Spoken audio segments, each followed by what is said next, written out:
everyone, Bay Area Mindfulness here. My name is Florence, and in today's video, we're going to talk about how to be confident and how to live your best life. Here's the deal. I'm definitely not perfect at living my best life at all times.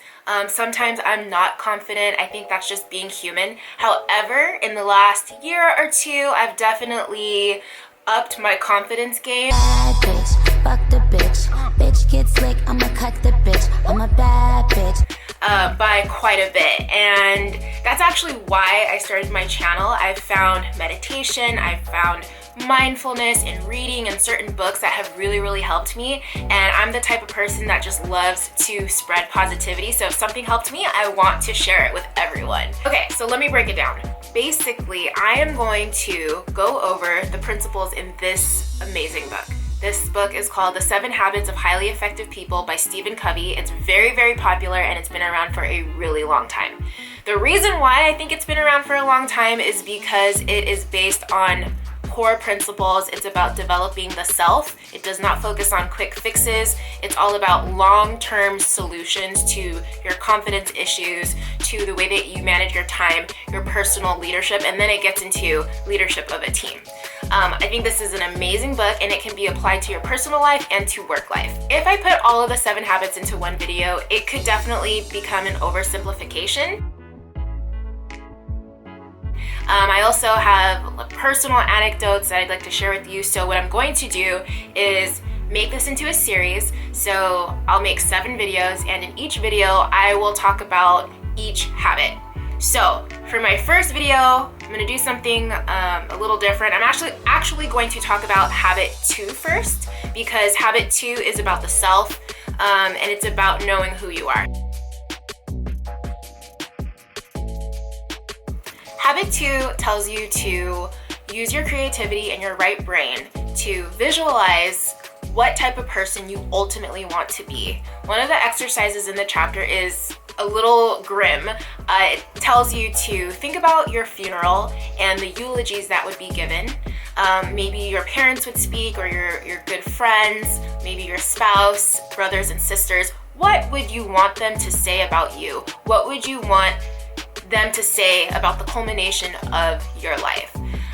So when you do this exercise, it illuminates your core principles, your values, things that you hold with you but may not necessarily have them clearly defined because you never sat down to actually think about them. So this is a really great exercise, and what this exercise leads into in the chapter is to build a personal mission statement. So why would we want to create a personal mission statement? So a big part of confidence is knowing who you are and feeling secure in the decisions and choices that you make. So obviously, if you're always second guessing yourself, that is the definition of not being confident. That's being insecure. That's not knowing if you're going in the right direction. But if you know who you are and you have principles to your life that you can consistently return to and measure your choices and actions against, you can build your confidence by either knowing that you're making decisions and moves in line with your principles or not. So it's sort of like giving yourself a personal compass. So I would say step 1 to confidence is just knowing who you are, knowing what you stand for. There's a great quote, and I'm not sure who to attribute it to, but it's floating around there.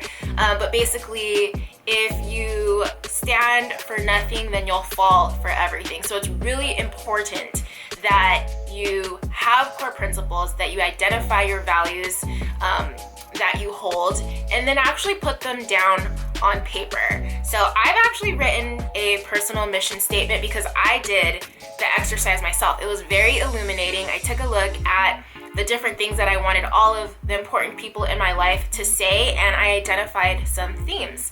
And from those themes, I created a personal mission statement. Before I jump into the personal mission statement, just so that you can see how I got from point A to point B, I'm going to give you a couple examples of things that I would want my loved ones to say at my funeral.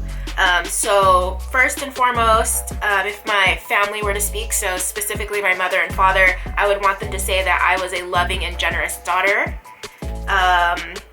Let's see. I also have that I would want my friends and just anyone that knew me to say that I was lighthearted and that I brought joy to whoever I encountered. Also that I was a caring and understanding friend and partner if a friend went to speak about me, or like a spouse.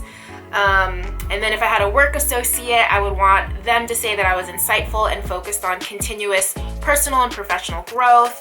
I also have here, I would want an acquaintance to say that I was a great world citizen. So it can go on and on.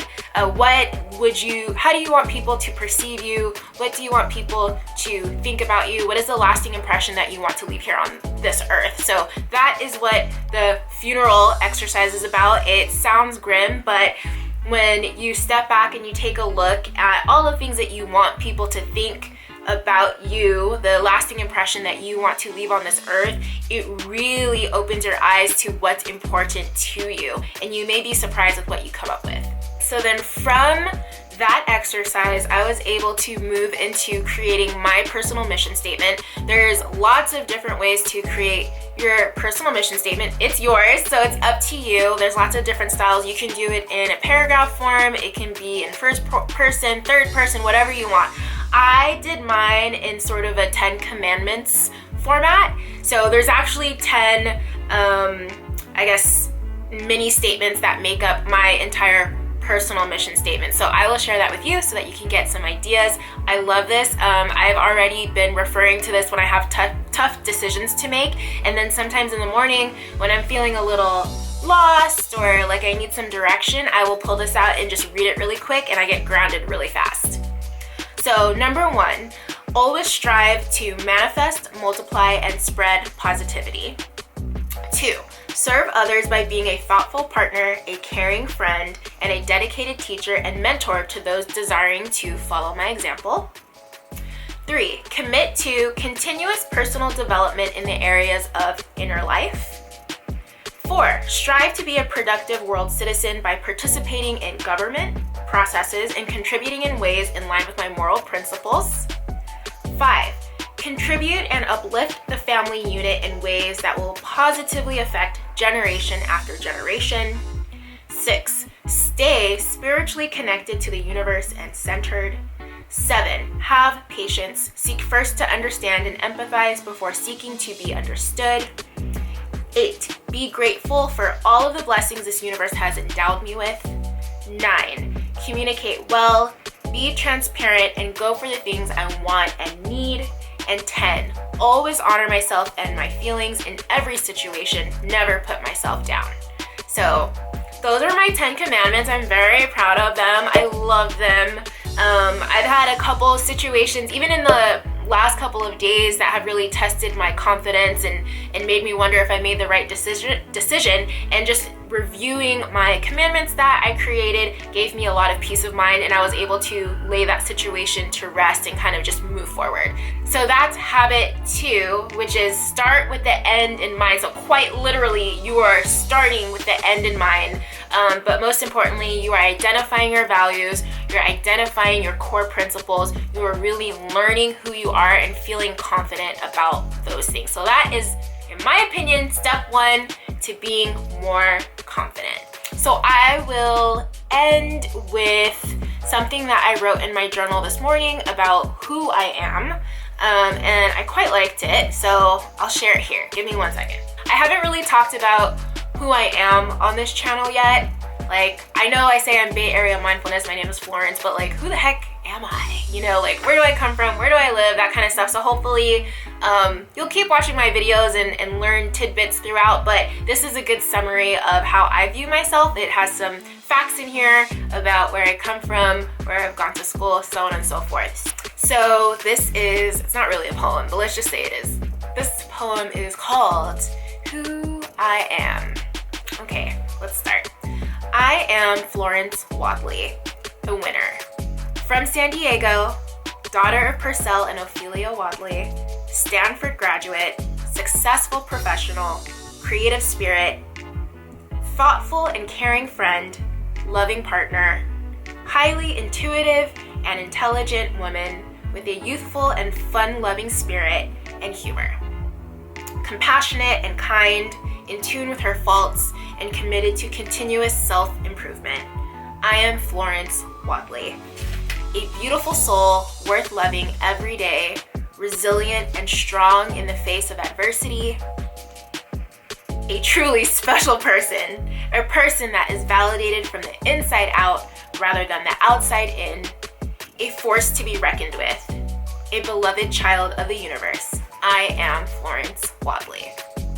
So I hope you like that. That was a very personal entry for me today. I absolutely love it. I think it really encapsulates who I feel that I am today. I'm really proud to be the person that I am today, and I just hope that if you are struggling with knowing yourself and finding confidence, that this channel becomes a solace for you. I love to share about how to find yourself, be happier, deal with anxiety, be mindful in your life, and just live your best life. So yeah, so thank you for coming to my channel. If you got through this video, woo-hoo-hoo, thank you for staying this long. And if you liked it, please like my video. If you want more content like this, or if you like this content, please subscribe. And I hope to see you in the next video. Thank you. Bye.